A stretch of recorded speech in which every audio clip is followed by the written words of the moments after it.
반갑습니다. 아낌없이 지원하진 않고요. 아끼면서 하겠습니다. 저희 교회에서 올해 인사말을 바꿨습니다. 새해 복 많이 받으세요. 늘 그러다 보니까 복 많이 받으려고 하다 보니까 결국 서로 싸우고 갈등하고 하지 않나. 그래서 세상에서 복이 되는 분이 되십시오. 이렇게 인사를 바꿨습니다. 한번 해보시면 좋겠어요. 옆에 앉으신 분들하고 세상에서 복이 되십시오. 어떤 사람이 세상에서 복이 되는 사람일까? 만나면 좀 기분도 좋고 또 한 번 만나고 싶다. 또 만나자고 할 때 별로 부담스럽지 않다.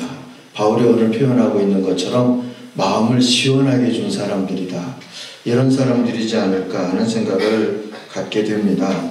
누가 그런 사람일 수 있을까? 오늘 13절, 14절 말씀에서 보니까 이렇게 요약할 수 있을 것 같아요. 믿음은 지키지만 사랑으로 행하는 사람이라고 할 수 있을 것 같습니다. 아메리카 대륙을 자전거로 횡단한 한 저널리스트의 여행글을 읽었는데요. 하루는 폭풍우가 치는 날이어서 자전거를 못하고 이 라이더들을 위한 그 게스트하우스 같은 데에서 하루를 머물면서 세탁도 하고 뭐 그러는데 이 라이더들이 이 쪽지를 뭐 방명록처럼 뭐 붙여놓고 한 것들을 읽으면서 감동받았다는 얘기를 하는 장면이 있었어요. 자기가 그 사람을 또 한 번 만나고 싶다 했던 사람인데 벌써 5일 전에 지나간 흔적을 남겼더랍니다. 그리고 거기다가 바라는 것들, 뭐 희망사항 이렇게 번역할 수 있는 몇 가지 목록을 쭉 해놓았는데요. 그 중에 하나가 제 마음도 움직였어요. 가능한 한 굴복하지 않으면서도 모든 사람들과 좋은 관계를 맺기를 이라는 대목입니다. 제가 이걸 보면서 이 말씀을 준비하면서 연결이 됐어요. 그래, 깨어서 남자답게 강건한 사람, 믿음을 지키는 사람, 이걸 굴복하지 않는 사람이라고 바꿀 수 있을 것 같고요. 모든 일을 사랑으로 행하는 사람, 그러면서도 모든 사람과 좋은 관계를 맺는 사람. 이게 사실은 둘 중에 하나만 하기도 쉽지는 않죠. 그러나 이것을 균형 있게 할 수만 있다면 그것이 세상에서 복이 되는 사람일 수 있겠다 하는 생각을 갖게 됐습니다. 우리는 생각이 다르면 원수가 될 때가 있죠. 서로 뭐 굳이 상관하며 살아야 되느냐 이런 생각을 갖고 살다가 보면 시간이 지나가고 나이가 들고 뭐 이러면 나도 모르는 사이에 오히려 고립되는 경향도 있는 것 같습니다. 그게 싫어서 그저 적당히 내 생각 내려놓고 남한테 맞춰 살지 뭐 이러다 보면 또 사는 게 별로 재미도 없고 내가 뭐하고 있나 뭐 이런 생각을 할 수도 있는 것 같아요. 자신의 신앙, 생각, 신념 버리지 않으면서도 다른 사람들을 인정할 수도 있고 받아줄 수도 있고 때로 인내할 수도 있다면 그러면 이 말씀에 좀 더 가까이 갈 수 있는 사람이지 않을까 그런 생각을 갖게 됩니다. 바울이 그런 사람이었다고 바울은 알고 있었는지 모르겠는데 이 고린도 교회 편지를 쓰면서 마지막 대목에 이런 교훈을 남길 수 있었던 것은 바울이 지향하는 바가 아니었을까 하는 생각을 갖습니다. 특히 우리가 읽지 않은 이 16장 앞부분에 보면 바울이 두 사람 이야기를 언급하는데 하나는 디모데예요. 고린도 교회에 보낼 텐데 그를 좀 잘 평화롭게 만나주고 평화롭게 보내줬으면 좋겠다. 고린도 교회가 문제가 많았던 교회, 바울이 내심 기대한 것은 디모데가 가서 뭔가 좀 문제 하나라도 풀면 좋지 않을까. 근데 바울은 그를 과장해서 소개하려고 하지 않아요. 그가 가니까 그저 좋은 관계로 만났다가 헤어지면 좋겠다. 또 아볼로 얘기를 합니다. 아볼로는 바울이 간절히 고린도 교회에 보내고 싶었다는 거예요. 몇 번 얘기를 했지만 아볼로가 나는 안 가겠습니다. 그랬다는 거예요. 그것 때문에 바울이 섭섭한 내색을 하지 아니하고 기회가 있으면 갈 줄로 알고 기도하고 있습니다. 이렇게 그냥 이야기를 하죠. 제가 곰곰이 그 대목을 읽으면서 이 13절, 14절이 바울이 사람들을 대하고 일을 추진하는 마음이겠다 하는 생각을 갖게 됐습니다. 고린도 교회를 바른 교회로 세우고 싶다. 복음 전하는데 온전한 기지로 만들고 싶다. 이 뜻은 굽히지는 않았지만 그렇다고 해서 이런 사람은 내 편이고 이런 사람은 내 편이 아니고 이것 때문에, 이 일 때문에 사람을 대하는 자세가 왜곡되지 아니하도록 바울은 모든 사람들에게 기대와 인내를 골고루 하고 있다 하는 생각을 갖게 됩니다. 이 모습이 하나님께 예배가 되어지고 세상 속에서 그 자체로 복이 되어지고 전도가 되어지는 그런 삶의 자세이겠다 하는 생각을 깨닫게 됩니다. 바울이 어디서든 가서 이런 모습으로 역사하고 살았기 때문에 자기 성격이나 성질이 앞서기보다 또 하나님의 말씀을 의지한 이런 전도적인 삶의 자세, 예배적인 삶의 자세로 하여금 하나님의 복음의 길이 열려질 수 있도록 그렇게 하나님이 오랫동안 사용하신 것 아닌가 하는 생각을 갖습니다. 우리들이 오늘도 살고 있는 자리에서 이런 사람은 좀 또 만나고 싶은 사람도 있고 이런 사람은 아니다 싶은 사람이 있을지라도 우리가 한번 나를 먼저 돌아보고 나는 어떤 사람일까를 한번 헤아려서 모든 사람들에게 나도 한 번 더 만나지고 싶은 사람, 복이 될 수 있는 사람으로 스스로를 하나님 앞에 구하고 세울 수 있기를 바랍니다. 공지영 씨의 그 글을 읽다 보니까는요, 이분이 딸을, 첫 아이는 딸이고, 그 다음엔 그 아들들을 키웠다고 그러는데요. 딸을 낳았을 때, 그냥 여자, 이렇게만 키우고 싶지 않아서, 또 딸은 왜 그 분홍색 그 이불을 사주고 뭐 이러는데 일부러 파란 거 사주고, 인형 사주지 않고 자동차, 뭐 이런 걸 사줬대요. 어느 날 얘가 소꿉장난을 하는데 보니까 자동차를 침대에다 눕히고 그 위에 이불도 덮고 자장자장 하고 있더라는 거예요.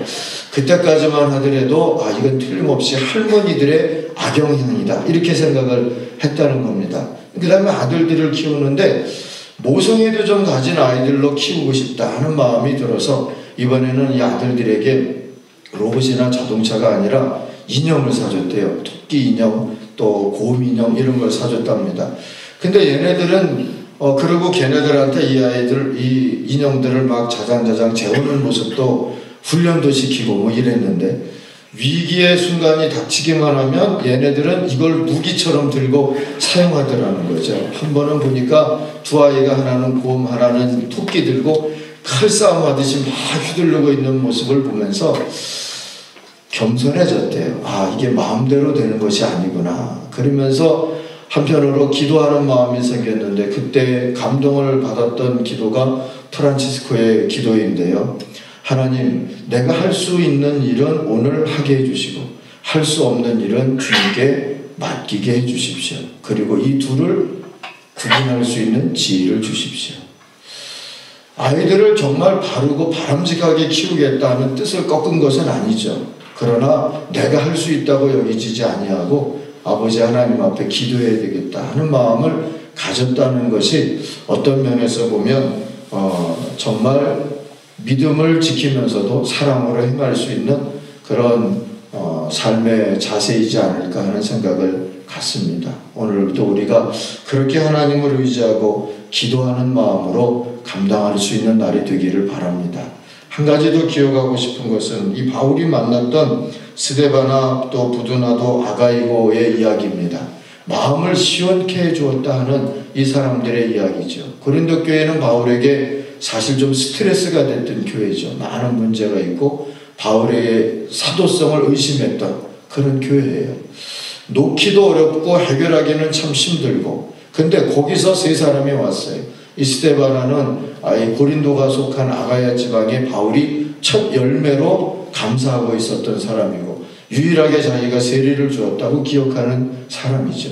그렇지만 이 부두나도와 아가이고는 특별하게 기억될 만한 이야기가 성경에 없어요. 부두나도는 그저 우리말로 하면은 복덩이 이런 식의 이름이 뜻이고요. 아가이고는 아가야 사람이라는 뜻입니다. 그저 마포에 살면 마포댁 하고 부르는 거하고 똑같아요. 대체로 이런 이름은 노예 출신들이 갖는 이름이라고 그럽니다. 대단한 어떤 인물들은 아니라는 뜻이죠. 근데 이들이 고린도 교회로부터 바울에게 찾아온 이유는 많은 문제들이 있을 때 물어보자. 바울에게 가서 물어보자. 그래서 아마 그런 몇 가지 질문을 들고 왔으리라고 성경학자들은 생각을 하고 있습니다. 그런데 이 사람들이 왔을 때 바울의 마음이 왜 시원해졌을까요? 그들의 이야기를 설명하는 구조 속에서 보니까 성도 섬기기를 작정한 사람들이었다 하는 이야기가 나옵니다. 섬기기를 작정한 사람들, 고린도 교회를 놓고 함께 고민하고 함께 기도하는 사람들을 만나서 한 사람도 아니고 세 사람씩이나 만났을 때 바울이 외로움도 벗고 무거움도 벗고 마음에 좀 시원함을 얻었다. 문제가 꼭 해결됐다는 뜻은 아닌 거죠. 예수님께서 수고하고 무거운 짐진 자들아 다 내게로 오라. 내가 너희를 쉬게 하리라 했을 때 그 무겁고 또 어려운 짐들을 해결하겠다고 하는 약속이 아니죠. 그럼에도 불구하고 나와의 만남에서 나와의 관계에서 평안을 회복할 수 있을 것이다 하시는 그런 뜻이죠. 시원하게 한다는 헬라말의 의미도 그런 의미입니다. 쉴 수 있게 해주겠다. 물리적으로 육체적으로만이 아니라 영적으로 또 마음으로 쉴 수 있는 평안을 찾을 수 있는 기회를 주었다는 거예요. 이들과의 만남에서 그렇게 되었다는 겁니다. 바울은 예수님이 약속하셨던 그 쉼이 예수님의 몸인 성도들의 관계 속에서도 넉넉히 재현될 수 있다고 하는 사실을 지금 간증을 해주고 있는 거죠.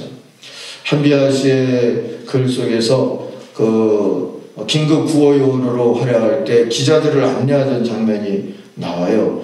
막 에이즈 때문에 배가 영양실조로 배가 불러있고 에이즈균 때문에 부스럼이 나 있고 아이들이 막 달려와서 안기는데 기자들이 묻습니다. 이러면 안 되는 거 아니냐. 사실 그 단체의 매뉴얼에도 에이즈 의심이 되는 아이들은 안아주지 마라. 이게 있답니다. 100만 분의 하나라도 감염이 될 수 있을 수 있기 때문이라는데요. 그런데 한비아 씨 얘기가 그거예요. 눈망울을 말똥말똥하고 까만 눈동자로 쳐다보면서 달려오는 아이들을 어떻게 외면할 수 있겠느냐. 그렇게 하다가 만약에 죽으면 그것도 감사한 거지. 그러면 긴급 구호 요원이 사우나 하다 죽으랴 현장에서 죽어야지 하는 얘기를 하는 장면이 나옵니다. 이게 섬기기를 작정했다 하는 말의 의미가 아닐까 이런 생각을 갖습니다.